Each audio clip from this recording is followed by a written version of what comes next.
One of my favorite quotes about boundaries is from an author, Pia Melody, who I quote a lot. And if you've listened to any of my other videos or watched them, rather, you've heard me use her name, right? And if you haven't watched the other videos that I've done, go back and watch at a minimum the Symptoms of Codependency and the Upbringing series, because they kind of establish a lot of the ground rules for what we then talk about in these series, okay? So I want to read this Pia Melody quote to you about boundaries.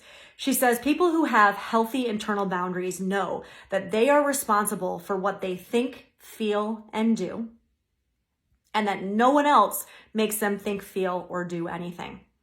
People with impaired internal boundaries blame others for what they think, feel, and do. And on the other hand, they often inappropriately take responsibility for the thoughts, feelings, and behaviors of others.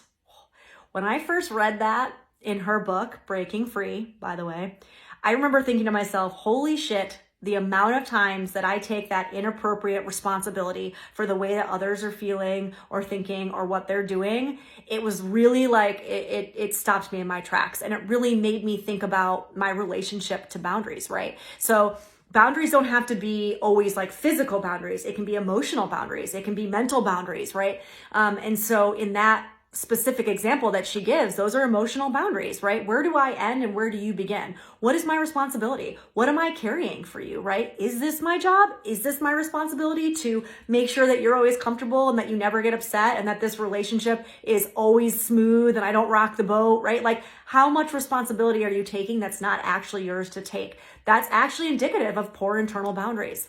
So for me, that quote was a real aha. I wonder if it will be for you too, but drop a comment and let me know if that kind of slapped you the way that it slapped me.